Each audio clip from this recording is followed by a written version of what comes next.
Chapter 5. A few days later, another one of our humans came in carrying a blue pet carrier. To my surprise, he opened the cage and took me out and placed me in it. I thought Lily was coming too, but he closed me in that blue carrier on my own. I struggled to get free. I scratched and scratched. Where was he taking me? And what about Lily?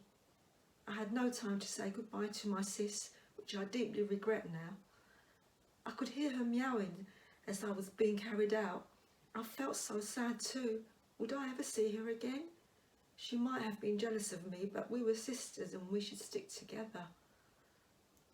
But humans had other ideas, as always.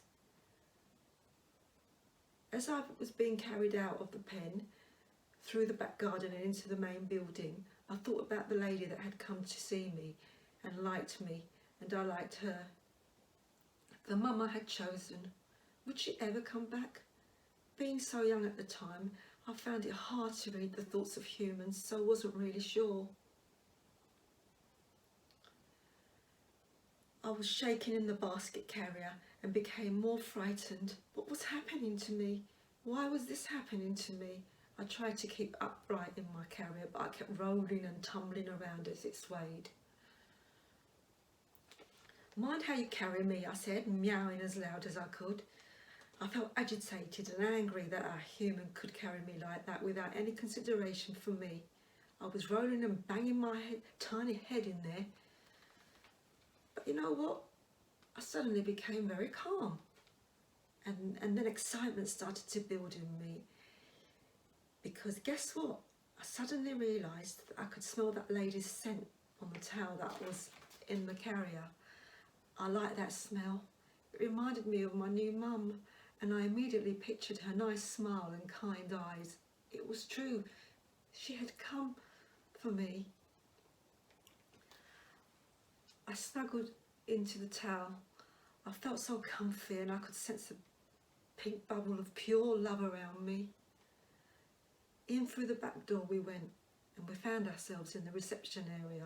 Luckily there weren't any other cats there at the time, or people, as it was quite early in the day. I could hear the lady's voice, my new mum. She stood at the desk writing something down. She turned and our eyes met. She smiled her beaming smile. Our human put me down at her feet. She bent down to say hello, and then she picked me up and put me on the seat next to her mum, my new granny. Granny spoke to me as mum was still busy at the desk. Other humans that worked there looked at me too as I huddled in my carrier. I felt a bit strange having them all looking in at me with their smiley faces. They were oohing and eyeing and saying how cute I looked. Now don't get me wrong, I do enjoy compliments like most cats, but at that moment in time I felt so anxious to get out of there. I glanced over at the desk and saw my new mum with the glow around her.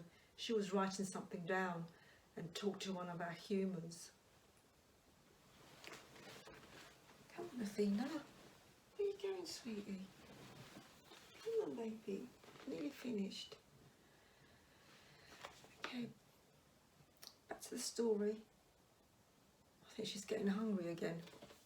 Okay, back to the story. Finally, Mum finished writing down and walked over to me and Gran. Mum looked at me and smiled again. She gently picked up the carrier and she... Oh, Athena, what are you doing? I felt really small in the carrier. I heard them all say bye and good luck as we headed for the door. Then it opened and I felt the smell of the outside and was immediately struck by how loud everything was. It hurt my ears. I'd forgotten how loud the outside world was.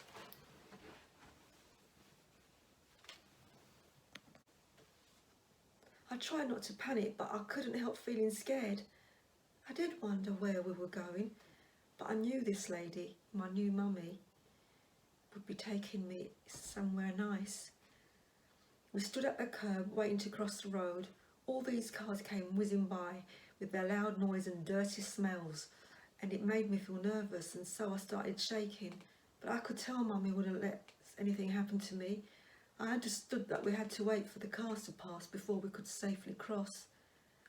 I wondered if Mummy had one of those cars too. Would it be fun or scary to ride in one? When we crossed finally, Mum went to the place where I heard her say she wanted a cab, and she gave them an address. I hope it wouldn't be far. We stood outside the shop and waited a bit. Cars and people kept whizzing by. Mum put my carrier down on the ground, so all I could see were hers and Granny's feet. What was happening? I want to go home now. I heard a man's voice talking to Mum, and then my basket got picked up again. I still knew Mummy carried me, so I wasn't frightened. But I still wondered where we were going, and what was a cab? I soon realised that a cab was just another word for car, and Mummy opened the door and got in. She sat my carrier on her legs. She sat my carrier on her lap, and I could look at her as we were being driven home. I was still a bit scared because I wondered where we were going. It's okay, sweetie, Mum said, her calm voice soothing me. I gazed up at her, and her light was shining. She seemed really caring and loving. I remembered the nice dream and closed my eyes. Granny sat next to Mum, and I could see her little bit through the holes in the carrier. I felt safe. Athena, what are you doing? Sorry about that. I think she's hungry. Again.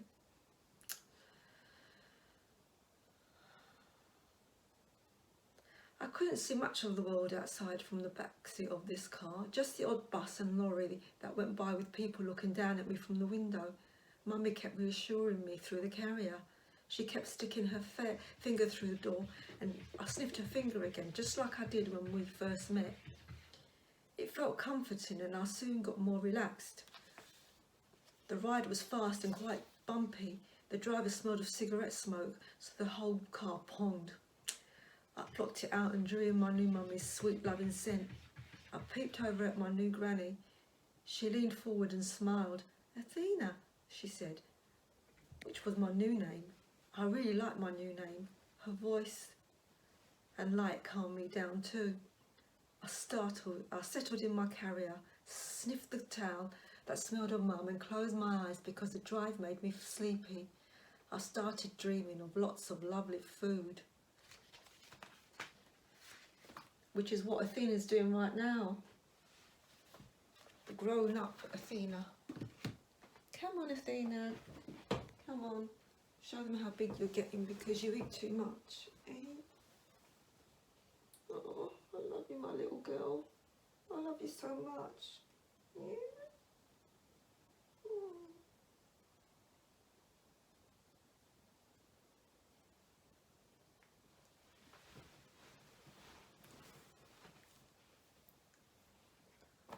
Stay tuned.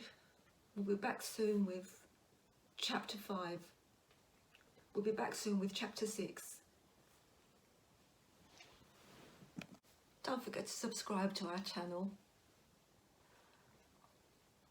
Thanks. Could you not subscribe to this beautiful girl? This beautiful girl. She wants more subscribers. Hey, look, how can you resist this beautiful face?